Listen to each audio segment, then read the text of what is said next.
Assalamualaikum warahmatullahi wabarakatuh. Perkenalkan, saya Nanda Aulia Putri Sustiana dari kelas 12-3. Dalam video ini, saya akan menjelaskan mengenai ketimpangan sosial sebagai dampak dari globalisasi. Yang pertama yaitu konsep ketimpangan sosial. Ketimpangan sosial merupakan fenomena masyarakat yang bersifat global. Fenomena ini terjadi baik di negara maju, berkembang, atau terbelakang. Proses globalisasi ekonomi juga mempunyai kecenderungan mempertajam perbedaan kelompok mampu dan tidak mampu. Banyak sekali bentuk ketimpangan di dalam kehidupan sosial masyarakat, karena faktor pemicunya sangat beragam. Seseorang bisa mendapatkan perlakuan tidak baik dan tidak adil jika berhadapan dengan mereka yang status sosial, ekonomi, dan budayanya dianggap lebih tinggi. Menurut para ahli, dapat disimpulkan bahwa ketimpangan sosial adalah kondisi terbentuknya perbedaan yang cukup jauh sebagai akibat dari proses pembangunan yang lebih fokus pada aspek ekonomi saja. Yang kedua yaitu faktor penyebab ketimpangan sosial. Ketimpangan ini bisa muncul karena adanya dua faktor penyebab, yaitu faktor internal dan faktor eksternal. Yang pertama, faktor internal. Faktor internal adalah faktor-faktor yang menyebabkan terjadinya ketimpangan yang berasal dari dalam diri setiap individu. Setiap orang memiliki faktor internal yang bisa menyebabkan ketimpangan. Faktor internal lebih menunjuk pada kualitas individu yang terbatas, seperti memiliki pendidikan rendah, keterampilan rendah, kesehatan yang kualitasnya rendah, dan hambatan budaya. Yang kedua, faktor eksternal. Faktor eksternal adalah faktor penyebab ketimpangan yang berasal dari lingkungan luar dan di luar kemampuan seseorang untuk menghentikan dan mengatasinya. Faktor eksternal bisa dalam bentuk kebijakan suatu organisasi atau perusahaan, kebijakan dari pemerintah, dan sebagainya. Faktor eksternal dapat berupa sebuah kebijakan, aturan, dan suatu budaya yang membuat seseorang dalam masyarakat susah untuk berkembang. Berikut merupakan rangkuman dari berbagai faktor yang menyebabkan ketimpangan sosial, seperti ketidakpastian menerima perubahan. Faktor penyebab ketidakpastian tersebut yaitu faktor kultural dan faktor struktural. Kedua, kebijakan pembangunan yang kurang tepat. Tingkat pertumbuhan pembangunan yang tidak merata dan institusi politik ekonomi yang cenderung eksklusif, juga adanya bias akibat globalisasi. Selain faktor internal dan eksternal, terdapat juga beberapa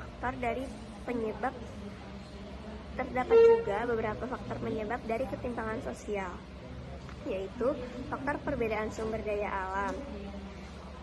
Ketimpangan sosial juga dapat terjadi karena kebijakan dalam pengelolaan sumber daya alam melalui konversi sumber daya alam sebagai menjadi sumber daya modal berupa uang. Yang kedua, faktor demografis. Kondisi demografi yang meliputi jumlah, komposisi, dan persebaran penduduk berbeda antara satu masyarakat dengan masyarakat lainnya. Masyarakat dengan jumlah penduduk yang besar tetapi tidak memiliki atau tidak mampu mengelola sumber daya lingkungan yang memadai akan mengalami hambatan dalam menciptakan kemakmuran. Yang ketiga, faktor letak kondisi geografis. Letak dan kondisi geografis memengaruhi tingkat pembangunan suatu masyarakat.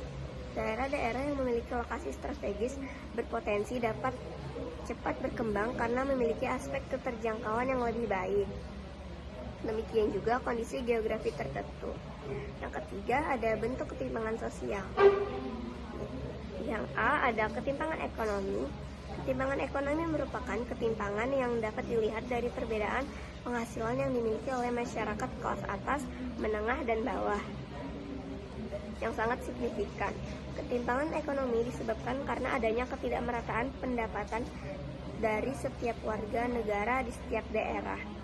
Ketimpangan ekonomi juga bisa disebabkan oleh pembangunan yang tidak merata pada setiap wilayah di Indonesia. Beberapa faktor yang menyebabkan terjadinya ketimpangan ekonomi seperti diskriminasi ekonomi.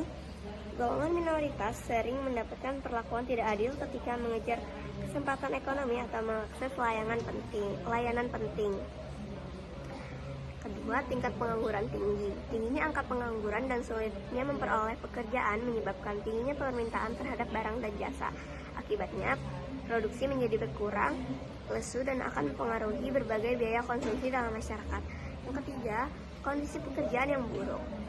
Standar upah yang rendah dapat membuat masyarakat tidak bisa mendapatkan penghasilan layak. Yang keempat, pendidikan dan keterampilan rendah.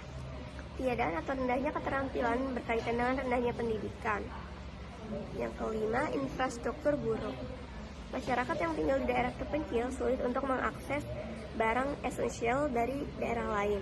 Selain itu, buruknya infrastruktur meningkatkan biaya logistik dan harga barang, membuat daya beli masyarakat miskin semakin jatuh. Yang terakhir ada konsentrasi kekayaan. Orang kaya memiliki sumber daya yang lebih baik daripada orang miskin. Mereka menguasai sebagian besar perekonomian. Yang kedua ada ketimpangan budaya. Ketimpangan budaya merupakan keadaan tidak seimbang di masyarakat karena adanya pertumbuhan budaya yang tidak sama cepatnya. Ada unsur budaya yang mengalami perkembangan secara cepat dan ada yang lambat. Bisa jadi keadaan timpang budaya ini juga dialami oleh sekelompok orang yang beradaptasi pada lingkungan baru. Faktor penyebab adanya ketimpangan budaya yaitu seperti A. Kurangnya kontak dengan budaya masyarakat lain, B. Heterogenitas masyarakat, C. Kemampuan daya pikir yang kurang sehingga harus menyesuaikan dengan perkembangan sosial, D. Hambatan yang bersifat ideologis. Contoh dari ketimpangan budaya yang dialami oleh masyarakat kota dan masyarakat desa seperti A. Penguasaan teknologi informasi. Teknologi informasi cenderung dibutuhkan pada masyarakat perkotaan karena telah menjadi kebutuhan bagi kehidupan sehari-hari mereka. Berbeda dengan masyarakat perdesaan yang menggunakan teknologi informasi terbatas pada hal-hal yang dirasa penting. B. Perbedaan tata nilai. Di dalam kehidupan masyarakat perdesaan akan banyak ditemukan tradisi kebudayaan dan nilai kebersamaan, gotong royong, religiositas, dan nilai kepatuhan yang dijunjung tinggi. Namun, pada masyarakat perkotaan, tata nilai demikian cenderung sulit ditemukan. Yang ketiga, ada ketimpangan kesehatan.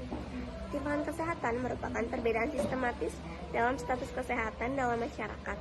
Ketimpangan kesehatan ini akan ditemukan dalam berbagai wilayah negara. Terdapat perbedaan signifikan antara negara berpenghasilan rendah, menengah maupun tinggi di dalam status kesehatannya. Semakin rendah tingkat ekonomi seseorang, maka semakin tinggi resiko kesehatannya.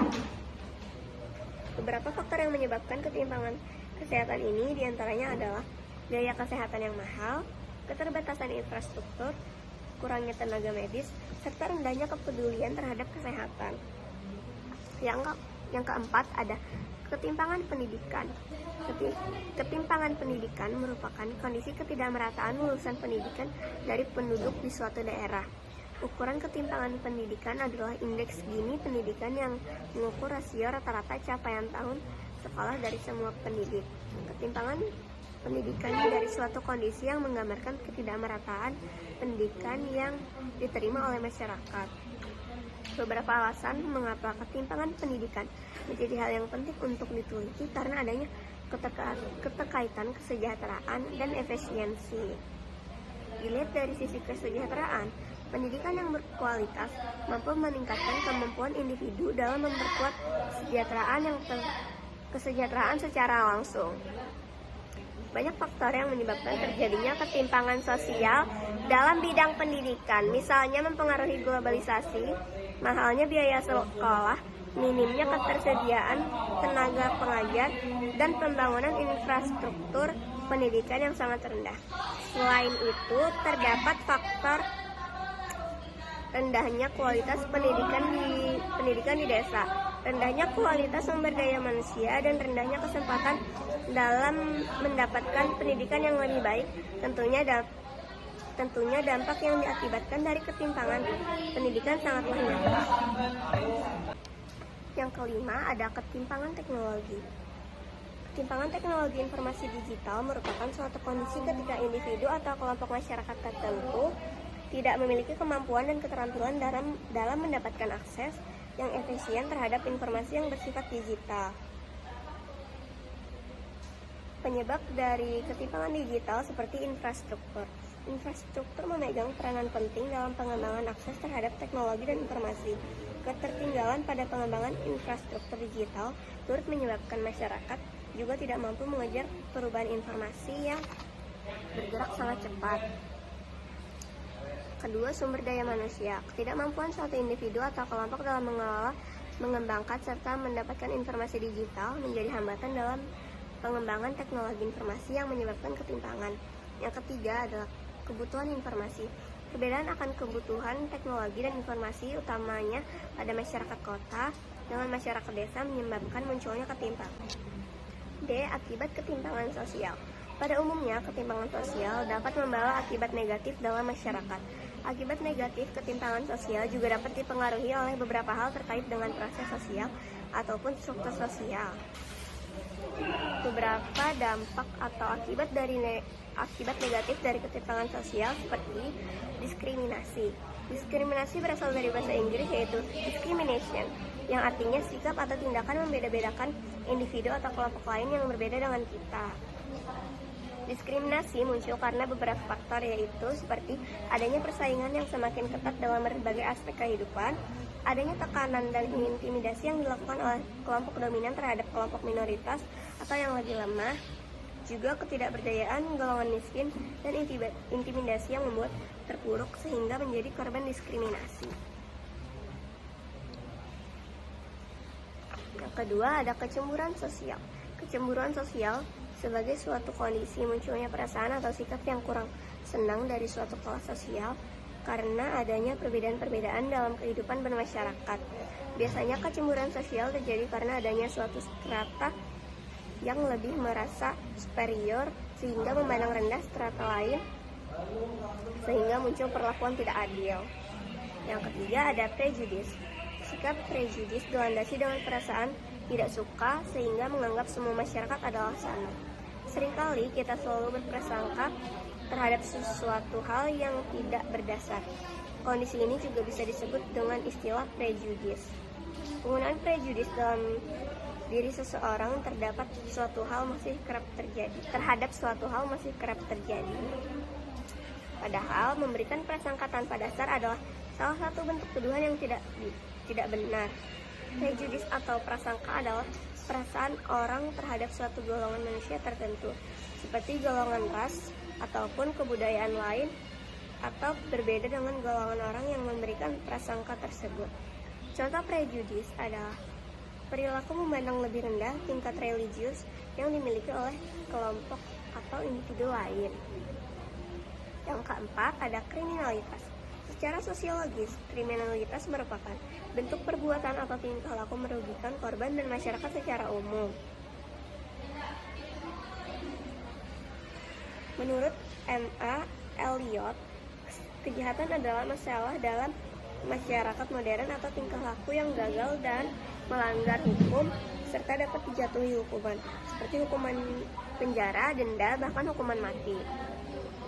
Sementara itu, menurut Sujarno Sukanto, tindakan kriminal disebabkan oleh kondisi-kondisi proses sosial yang menghasilkan perilaku sosial lainnya, seperti imitasi, persaingan, dan pertentangan kebudayaan. Ketimpangan sosial menyebabkan kriminalitas apabila masyarakat sudah abai terhadap nilai moral dan nilai norma yang berlaku dalam masyarakat. Yang kelima ada monopoli. Monopoli berasal dari bahasa Latin yaitu monos dan polein. Monos artinya sendiri dan polein artinya menjual. Sehingga secara sederhana monopoli dapat diartikan sebagai aktivitas penguasaan pasar terhadap seseorang atau perusahaan terhadap target pasar mereka. Ciri-ciri monopoli antara lain terdapat satu pihak yang menguasai pasar, produk yang ditawarkan tidak memiliki banyak saingan, pelaku monopoli tidak mempengaruhi harga produk di pasaran, dan yang terakhir kesulitan bagi penguasa lain untuk masuk ke pasar. Yang keenam ada kemiskinan. Kemiskinan merupakan suatu kondisi tidak mampu memelihara diri sendiri sesuai dengan taraf kehidupan kelompok dan tidak mampu memanfaatkan tenaga baik mental dan fisik dalam suatu kelompok tertentu. Ciri-ciri masyarakat miskin antara lain tidak memiliki faktor produksi seperti tanah, modal, dan keterampilan. Juga pendidikan rendah dan banyak tenaga muda yang memilih bekerja apa saja di luar kota. Kemiskinan dibagi menjadi dua, yaitu kemiskinan kultural yang artinya individu menjadi miskin karena dirinya sendiri, seperti malas, ketidakmampuan secara intelektual, kelemahan fisik, dan rendahnya kemampuan untuk menanggapi persoalan di sekitarnya. Kemudian yang kedua adalah kemiskinan struktural. Artinya individu menjadi miskin karena sistem atau struktur yang ada menjadikannya miskin. Misalnya, perusahaan besar yang banyak merekrut karyawan dari daerah atau negara asal sebagai bagian dari manajemen puncak, dan penduduk sekitar menjadi pekerja pasar. Hal ini menimbulkan kemiskinan struktural, yaitu penduduk sekitar yang memiliki lahan justru menjadi miskin karena adanya perlakuan tidak adil dari kebijakan perusahaan tersebut. C adalah kemerosotan moral. Kemerosotan moral atau dikenal juga dengan istilah demoralisasi merupakan keadaan dari sekelompok orang atau masyarakat yang sedang mengalami penurunan moralitas atau penurunan akhlak yang ditandai dengan perilaku bertentangan dengan nilai dan norma dalam masyarakat. Yang terakhir ada pencemaran lingkungan. Hubungan antara ketimpangan sosial dengan pencemaran lingkungan adalah adanya perlakuan semena-mena terhadap ekosistem dan lingkungan sekitar karena kepentingan dari individu atau suatu kelompok tertentu. E. Upaya mengatasi masalah ketimpangan sosial. Beberapa hal yang perlu diupayakan untuk mengatasi ketimpangan sosial seperti mengutamakan pendidikan, menciptakan lapangan kerja, menghilangkan kolusi, korupsi, dan nepotisme, meningkatkan sistem keadilan, dan membangun etos kerja. Demikian yang dapat saya sampaikan. Mohon maaf apabila ada kekurangan. Wassalamualaikum warahmatullahi wabarakatuh.